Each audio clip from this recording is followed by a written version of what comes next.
Sky News has been flooded with Ofcom complaints after Samantha Washington sparked backlash. Sky News has been flooded with Ofcom complaints after Samantha Washington was accused of making a misrepresentative comment about the Madleen.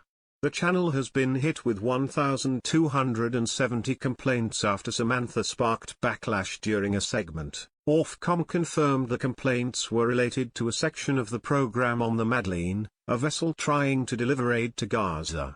Complainants alleged that a comment by the presenter misrepresented the mission's peaceful nature.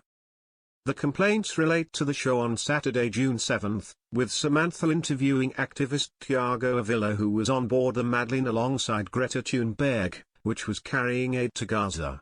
Freedom Flotilla Coalition, FFC, the organization responsible for the yacht, said it was carrying humanitarian aid and was prepared for the possibility of an Israeli attack, claimed that it was forcibly intercepted by Israeli officials at approximately 160 nautical miles from the Gaza coast. Thunberg posted a video on X, formerly known as Twitter, claiming she had been kidnapped. However, she was quickly released and put back on a plane, with photos of the journey being shared on social media. She added, "I urge all my friends, family and comrades to put pressure on the Swedish government to release me and the others as soon as possible." The activist later spoke on camera at Charles de Gaulle Airport in Paris as she called for the release of the other activists who were detained aboard the Freedom Flotilla.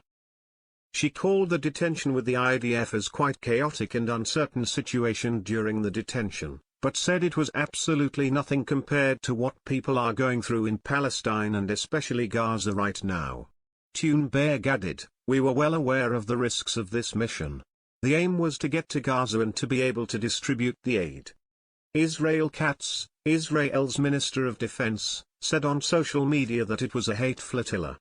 He said, "I have instructed the IDF, Israel Defense Forces, to act to prevent the Madleen hate flotilla from reaching the shores of Gaza, and to take whatever measures are necessary to that end." He sensationally then claimed that members of the crew were anti-Semitic. He wrote, "To the anti-Semitic Greta and her fellow Hamas propaganda spokespeople, I say clearly, you should turn back, because you will not reach Gaza. Israel will act against any attempt to break the blockade or assist terrorist organizations, at sea, in the air, and on land." The Palestinian Defense Ministry said that the activists' actions were noble and said it salutes the international solidarity activists aboard the ship attempting to break the siege on the Gaza Strip.